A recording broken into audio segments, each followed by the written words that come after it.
Buongiorno, buen pomeriggio, buonasera. Today we're talking about Italy. Welcome to this week's episode of... Apprendere inglese. No, Apprendere Inglese with Reza and Craig.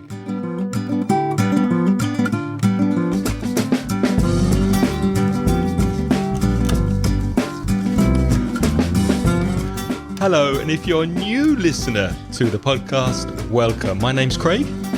And my name is Reza.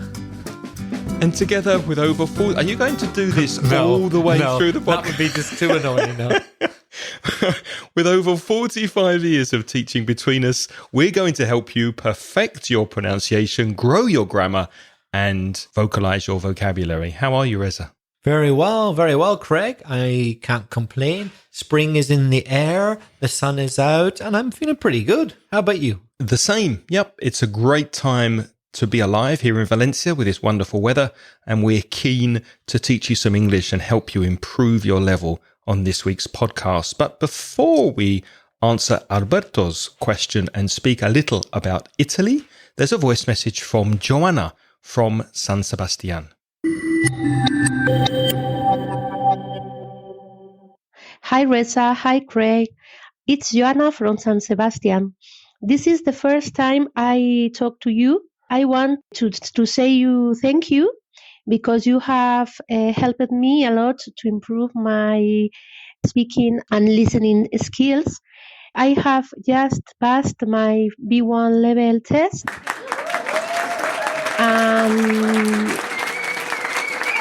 And I got this because I was hearing your podcast every day and practicing with my English friend, Noel.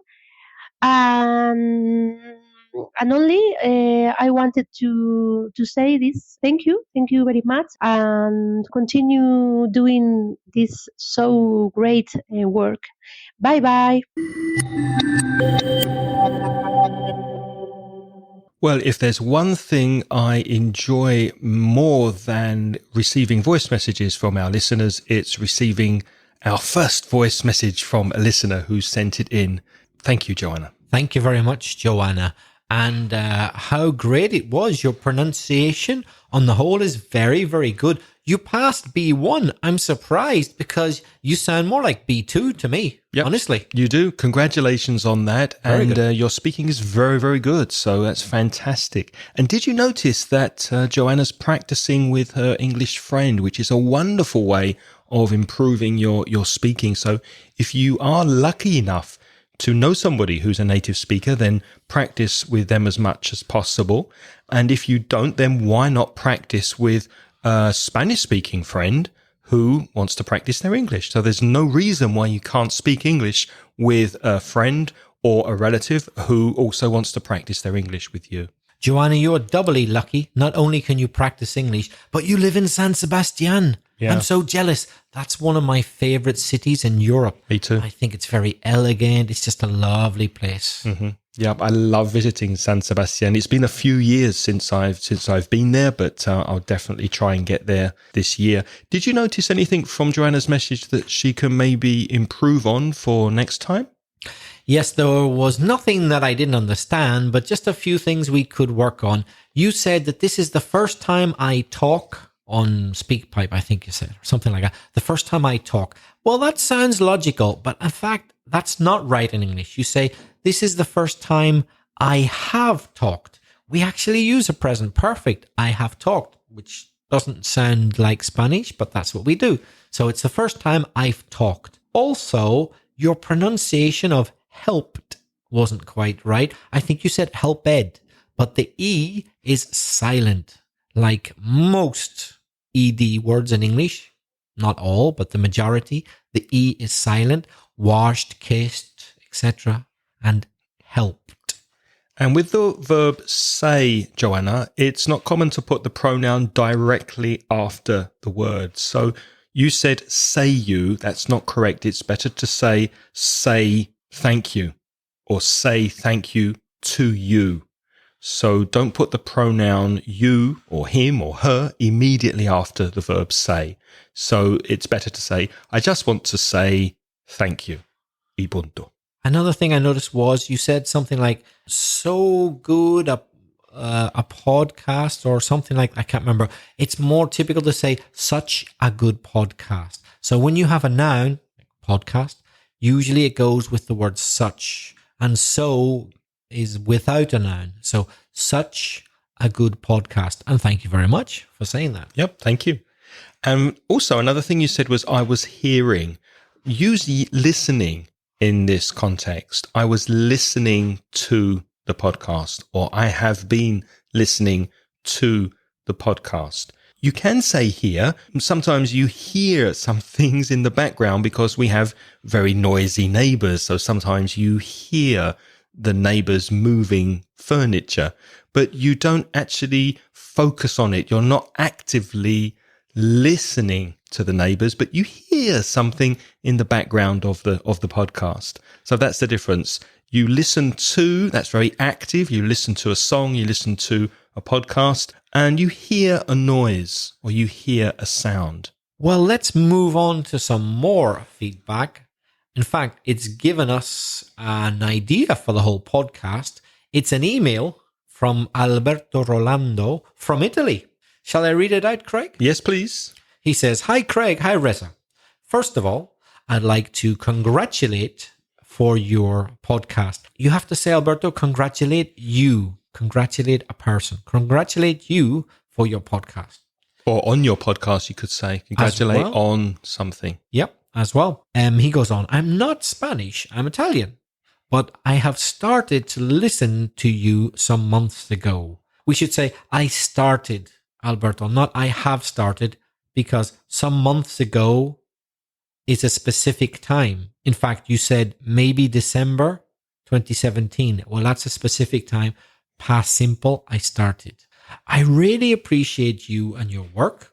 It helps me to practice my poor English while commuting or driving or taking the dog for a walk. He says, is commuting correct? Yes, it is. Perfect. Yeah. Going to work, commuting. You are really professional, and the episodes are always interesting and also fun. Thank you.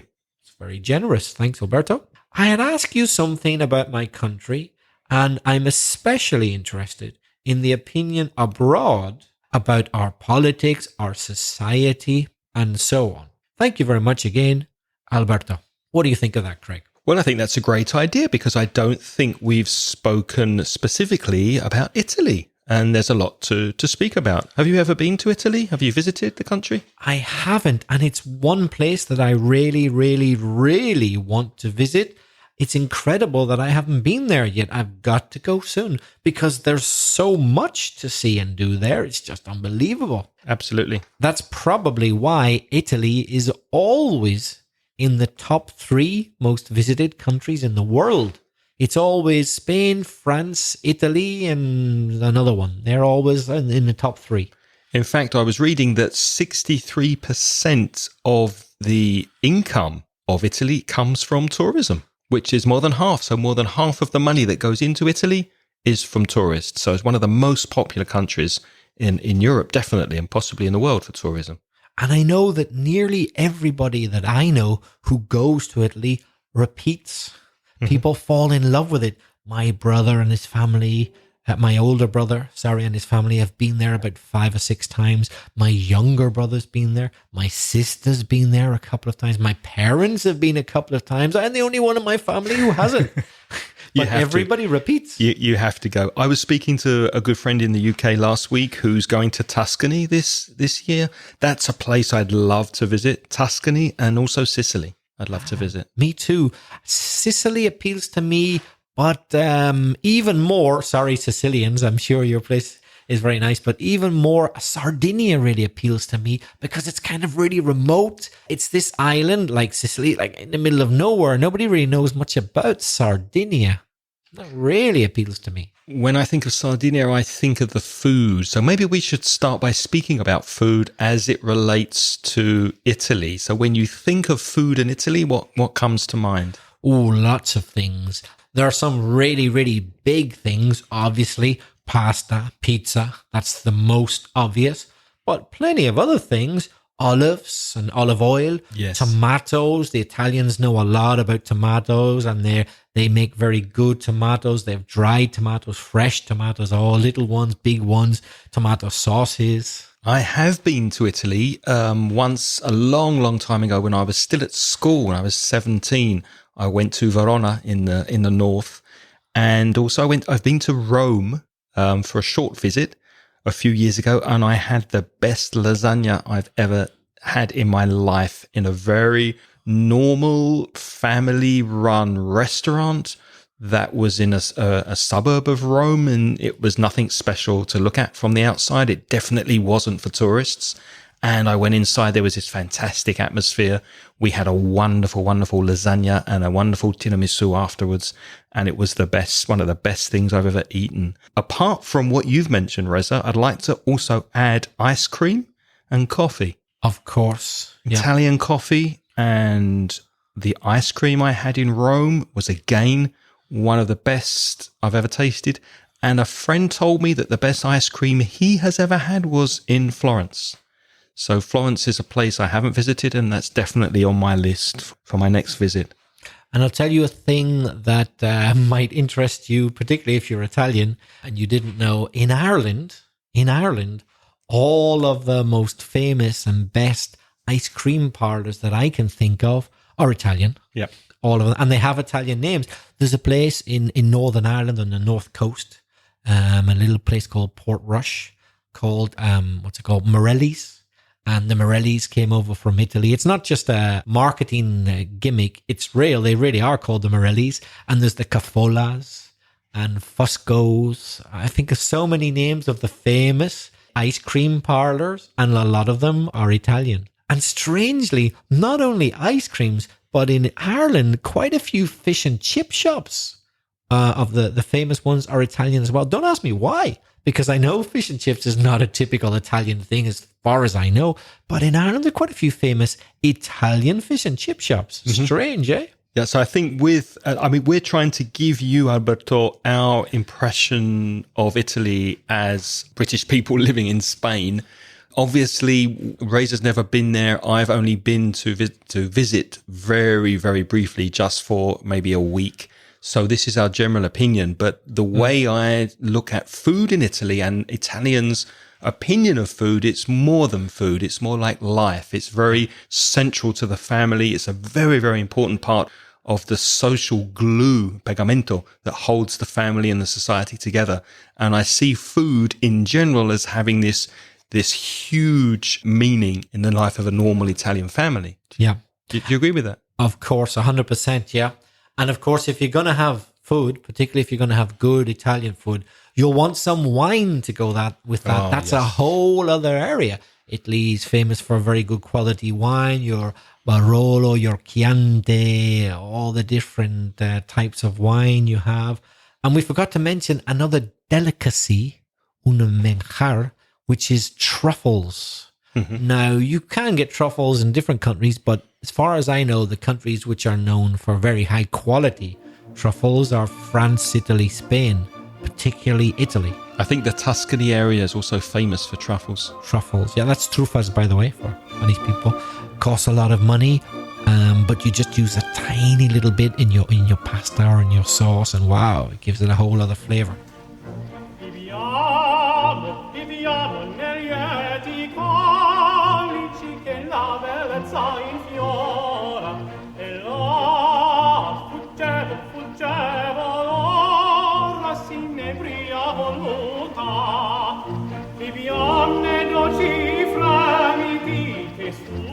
Let's move on from food to speak a little about culture. So what comes to mind when you think of Italian culture? Obviously, opera plays a huge role in the history of music, and Italian opera, I think, is still very, very prominent and important in Italian cultural society. Yes, opera especially, but also classical music in general. Apart from opera, which of course is singing and acting, as well as the music.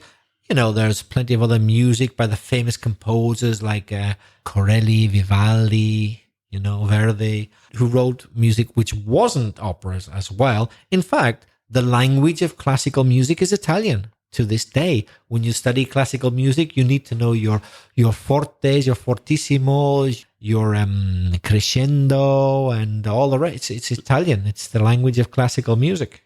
And Pavarotti, Luciano Pavarotti, made opera accessible to the general public. I think he did so much to make people have an easy access to opera by being on television and by making it acceptable to like opera. As well as the musical side, Italy is renowned, that means tiene renombre, it has a good name, for cinema. Oh, before we go on to that, did you know, sorry. To interrupt you, did you know that the first violin came from Italy? Well, I would have imagined. I didn't know that, but I would have imagined, yeah. It was made in a place called Cremona. I'm not sure where that is. Oh, I've heard of that, yeah. I'm sure Alberto knows. It's famous for violin making, yeah. In the 1500s. Right. I didn't know the first one came from there, but I know that Cremona is very famous for violin making because I play the violin myself. And of course, what kind of Stradivarius, Stradivarius or Stradivario, however you say in Italy, it's like the numero uno, the top dog, the dog's bollocks. There's nothing better than a Stradivarius. They were made, 400 years ago? 350, 400 years ago? But still, they haven't managed to make one that sounds better with all the technology we've got. Absolutely. And Stradivarius wasn't the only Italian master. There are others as well who made superb violins. And I'd just like to say, for me, that's a part of Italian culture as well. You could say it's a part of every country's culture, I suppose, but artisanship, being an artisan, I think that's still something which is highly valued in Italy. To be an artisan like Stradivarius, to really know your craft, really know what you're doing and do it properly with a lot of attention.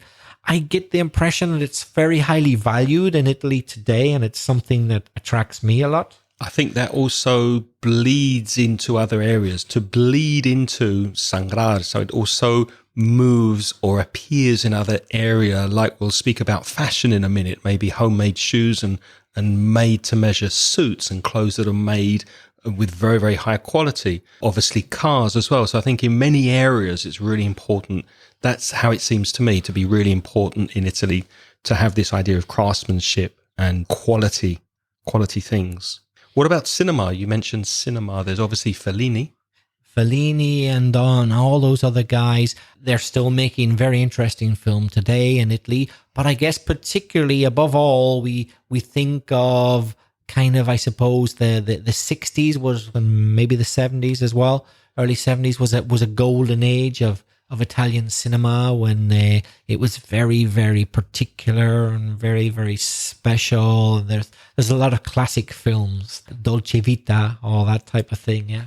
Craig, you mentioned fashion and design. When I think of fashion, I think of Italy, and I think above all of Milan. Yes, me too. Have you been to Milan? I haven't, no. And I have spoken to people who have visited Milan, and the adjectives they used were expensive, noisy, even maybe a bit polluted, but a business hub, H-U-B. A business hub is something that's concentrated around business. So obviously there's a lot of money moving in and around the city. But as far as fashion's concerned, the names that come to mind, obviously fashion houses like Armani, Versace, Gucci and Prada, all Italian brands, worldwide brands are known for quality. And they tend to be based in the Milan area, don't they? Yes. Although Italy in general, north and south and centre, is well known for fashion, but for some reason Milan is the capital of fashion, although Rome, of course, is the capital of the government. And I suppose related to fashion is design. So fashion, I guess, we're talking about designer clothes, but of course you can design anything. You can design furniture, you can design houses, you can design spaces. And Italian design is always regarded very highly. It's always a good selling point, something that sounds good if you're going to sell something. That something has been designed by Italians or in Italy. Yeah. When I think of fashion and how Italians are very well dressed, I do think there's a tendency for Italians to judge other people by what they're wearing. and how they are socially. Ooh, careful, Craig. You're getting into stereotypes. Well, I think there's an expression called bella figura, which doesn't actually mean necessarily your figure, your build, or if you're thin or fat. It's how you present yourself socially. So my impression, and I don't know if you'd agree with this, Alberto, is that it's very important for Italians to get a good sense of who you are when they first meet you, and that depends on how you're dressed, how you behave, how you speak. I felt this a little bit when I first came to Spain, and I think maybe Italy is a little bit more exaggerated. So I don't know if Alberto agrees with me, or maybe that's a wrong impression. I think, Craig, there probably are plenty of Italians like that, but I'm sure there are lots of Italians who aren't like that as well. Yeah, I'm generalizing, yeah. Yeah, maybe traditionally more people were like that, but it's changing. And maybe it's truer in a city than out in the countryside, perhaps, as well. Yeah. One thing I will say, though, Alberto, is it's just a fact. Sorry if it sounds like a stereotype, but it is. As you know, a lot of Italians and a lot of Spanish people visit Dublin, particularly in the summer. They like to go to learn English and other things. It's so easy to identify many Italians from a long distance, just the way they look. But hey, Alberto. Because they're smart and well-dressed. Yeah. Take it as a compliment. It's not a criticism. It's a compliment. Un piropo. You look good. You look too good to be Irish. People who are that good looking and that well dressed, they couldn't be Irish. Well, he can't be Irish. He's wearing nice clothes. Nice clothes, and he's handsome. He's good. He's probably foreign, probably Italian, And very often I think that when I see someone kind of down the street and I get up close and I hear them speaking Italian, I think, yep, I knew it. I knew it. He's Italian. And he might have a few fashion traits, characteristics, which are very Italian for me. They're cliches. For example, wearing a jumper over your shoulders. So you're not actually wearing it on your body with your arms through it, over your shoulders and tied at the front. A man doing that. That is so Italian. If you see a man doing that in Ireland, he's Italian. You don't have to ask him. I've never seen an Irish man do that in my life. I've only ever seen Italians do it in Dublin. It's quite funny. I've seen a few Spanish people doing it, eh? A couple, and, yeah. And also when I understand, because maybe you take out the jacket with you in the evening, but it's too warm to wear a jacket, so you just put it on your shoulders, but you don't put your arms in the sleeves, las mangas, in the sleeves. So you just wear it on your shoulders, and I see men walking around with this jacket on their shoulders, which you wouldn't normally see in the UK. It's for some reason it's not done, is it? It's a very Italian or Spanish thing, Mediterranean, let's call it.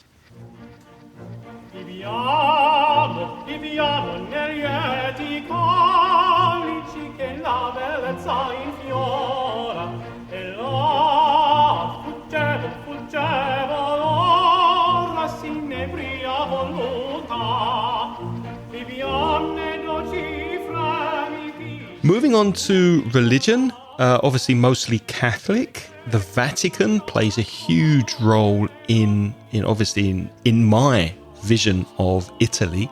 Any comments on religion in Italy? Well, speaking of religion and being a Catholic or indeed not Catholic Protestant, probably not a good idea to ask me, Alberto. I'm from Belfast, and you may have heard we have a few problems as regards differences between Catholics and Protestants, which are still not 100% resolved. But obviously the Vatican is the headquarters, the sede of the Catholic faith around the world. So it's a place of pilgrimage.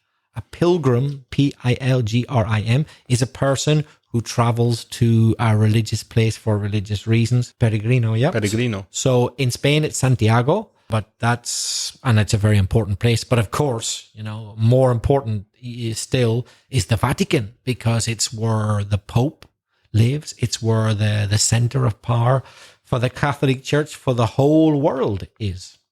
I suppose technically it's not in Italy, though, is it? Because the Vatican city-state, as it's called, is its own country within Italy, but it has its own government and its own ambassadors, etc. There's another place like that as well that has it's a country within a country, San Marino, where they have the Italian Grand Prix as well. Not Italian, the San Marino Grand Prix. San Marino Grand Prix. There's an Italian one as well. An Italian one as well. And a Monaco one as well, which is beside Italy. Yeah. Well, Alberto, I don't know much about San Marino. I know it's not Italy. It's a separate country, but to be honest, I often forget that it exists. It's one of those countries there, and you forget until you hear on the news, San Marino. Oh, yeah, they've got a football team. Oh, yeah, they're not Italy. They're their own country. It's got a different flag. I don't know much about that. We obviously have to speak about architecture, which goes back 3,000 years in Italy. The Roman remains and the famous buildings you can find, the Colosseum, Pisa, the Leaning Tower of Pisa, which they reckon is going to carry on leaning for around another 200 years. And then maybe they're going to have to look at doing something with it. Any comments on the architecture in Italy? It is beautiful. It is interesting. There's so much. I don't know where to begin. I can't start because there's so much to say. It's so It could be rich. a podcast by itself, couldn't it? Easily. And in fact, I wouldn't be surprised if podcast series already exist about Italian architecture. I wouldn't be surprised if there were hours and hours and hours and hours. You know, it's too complex and too rich for us to cover here. What about politics? When you think of Italian politics, what comes to mind? Alberto, forgive me, but there I'm not so impressed with Italy. I'm not impressed with any country's politics at the moment. That's true. I'm not impressed with Spain either, I'm afraid. I'm not impressed with my own country. But let's be honest, Italy does not have a good track record. Track record is like l'historial, what typical patterns or tendencies. Everybody knows that Italian governments over the years have been famously unstable. They tend to collapse or fall apart every couple of years. It's not my opinion. It's a scientific fact. It's not a stereotype. It's true. They rarely last more than about 3 or 4 years. Don't you think that's the case, Craig? Yeah, definitely. And with Berlusconi, I think there was definitely a swing to the right, I think, which could be potentially worrying. I read that there's a party run by or led by Salvini, Matteo Salvini, called the Lega Party, and there's a rumor that they're going to join with Forza to go even more to the right, which of course is a tendency because Tony Blair took the Labour Party in the UK further to the right. So maybe there's this tendency in European politics to go to the right in many countries, but it is worrying, I think, if parties go too far to the right. When you think of European history in the last century anyway. Mind you, I think it's incredible, I can't believe it, that Berlusconi has made a comeback. To make a comeback means when you've disappeared for a while, it seems like you're not gonna be important anymore. And then suddenly you become important again. Like Tom Jones. And many famous people in the world of arts.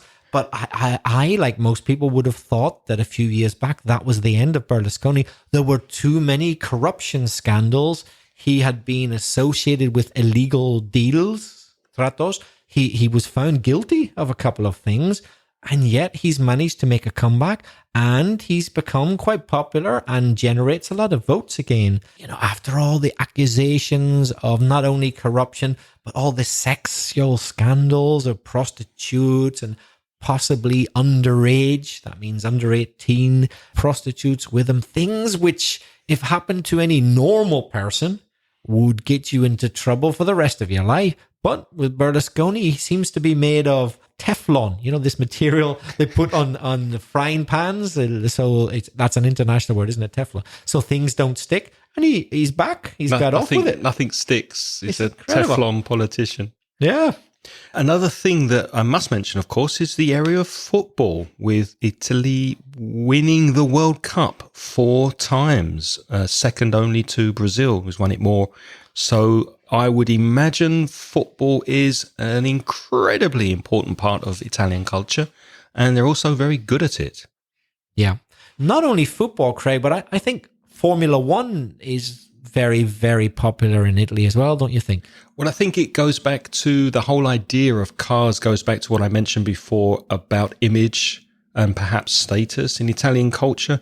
So the prestige, also fashion, obviously, the prestige of these names. I'll just mention 4 really famous Italian car companies: Alfa Romeo, Ferrari, Maserati, and Lamborghini.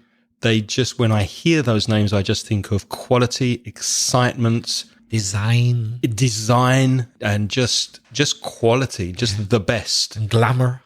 Exactly, and glamour, and also, of course, image. And superb craftsmanship, artisan, properly made things. Craig, there's one more topic. I'm not sure we mentioned it yet, but we have to. Have we mentioned the mafia?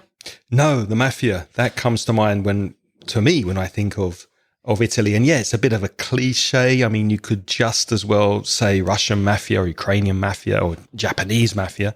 But perhaps because of cinema and TV and popular culture, the mafia in Italy do seem to be connected, and also with Sicily because of The Godfather. Yeah. There's no doubt about it. I think the mafia really does exist. It's not just an invention. It's not rumor. There is an Italian mafia. You hear stories of mafiosos, or I should say mafiosi, I guess the plural, being arrested in Spain and other parts of the world. They're still in operation, involved in drug dealing, prostitution, and all sorts of money laundering. But yeah, as Craig said, other countries do it as well. But the Italians made it a global thing, I guess, because of the mafia exporting to the United States. That's where they got really big, I guess, and then they were able to send the money back to Italy. Yeah. So that's a sad reality of mafia. By the way, I know friends who've lived in Italy, and they can corroborar that it really is true. They've seen people come into bars in Naples, that's Napoli in Italian, and, looking for the envelope for the money so they don't burn the bar down. It really does happen. Protection money. Yeah. But hey, Alberto, don't get me wrong. The same thing has happened in my country. I come from Northern Ireland. Basically, mafia type figures have done the same. They go to bars, businesses, and they ask for money, or they can't guarantee your protection. And their justification, though it isn't really justification, is because you're providing money for the cause, the political cause, for the defense of the United Kingdom or for the liberation of Ireland, whichever it happens to be. But it's basically mafia as well, isn't it? Yeah. So every country has their problems. We hope we've given a very personal and general picture of how we see your country, Alberto. And please let us know, or if anybody's listening and knows Italy better than we do, please let us know if you agree or disagree with anything we've said. There's one final thing I'd like to add before we move on to some more feedback. And that's, I have a friend who ran a bed and breakfast in Italy for a few years. To run means to manage, to have a business. So he went there with his partner, and they bought a house in the Italian countryside, and they opened it as a business to tourists.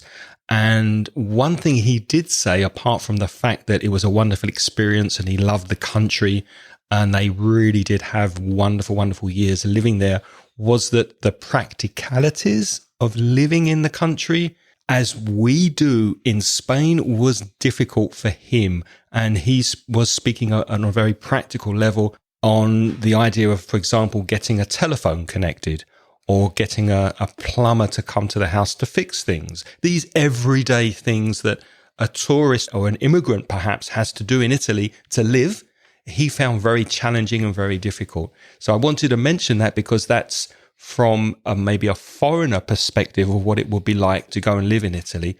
Although obviously there are so many advantages of living in Italy, and I think we've spoken about quite a few of them. Any final thoughts? No, the only thing I want to add is that I can't believe I haven't been to Italy yet, and I'm going to go there as soon as I have an opportunity. My only problem is I don't know where to go. There's so many great places to go to. I don't know where. Bologna, Rome, Venice, Siena, Pisa, Sardinia. Where to go? There's too much choice. I don't know what to do. Perhaps we should go together and tour around. Yeah, let's do a tour, yeah? Yeah, let's go together.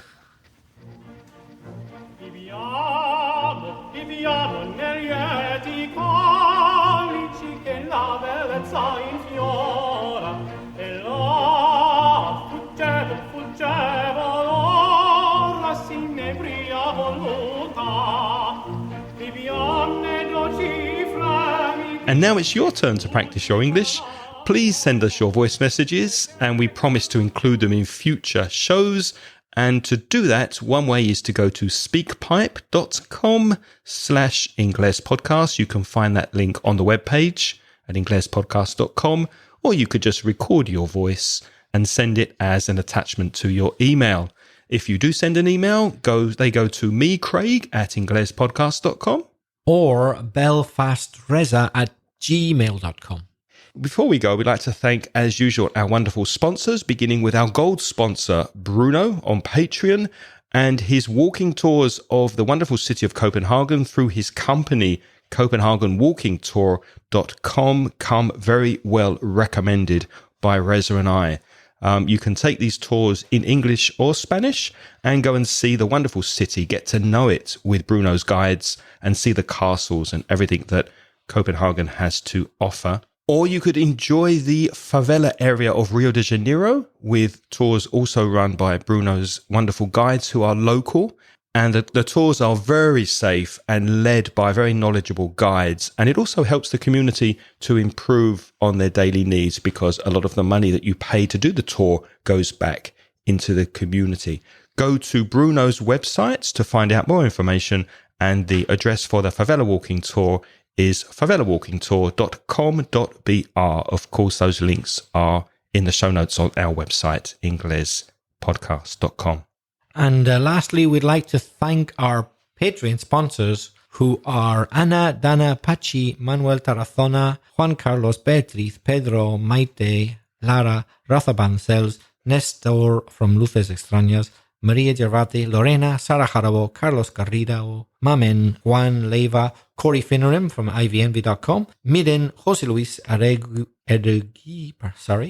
Agus Paulucci, Mariel, Manuel García Betegón, Raúl López, Rafael, José Manuel Fernández Picazo, Pilar Martínez, Ganbate Blog, Igor, Ignacio Espona, Kieran, Ana Ibarra, Marina, Juan Carlos Pantín Fernández, Joel, Alejandro, Pluma, Alex, Quadra, José Emilio Villena, Emilio Manuel Martínez Rives, and our latest patrons, Chema Santa Cruz, Ana Fernández Monterrubio, Carlos Cano Domingo, Gustavo, Eva Maria Elizalde Martínez, Arminda Fafo, and, as Craig mentioned earlier, Jose Eduardo. Last but not least, Jose Eduardo. Thank you everyone for sponsoring the show.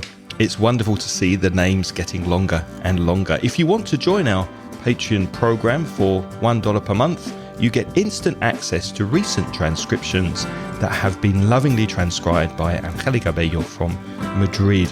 Go to patreon.com/Ingles podcast for more information. Also, thank you to the pencil of Patricia Alonso and to Patricia herself, who continues working hard to transcribe episodes for you on the website for free. We now have available episodes 1 to 22 and also 131 to 142. What's next week, Reza?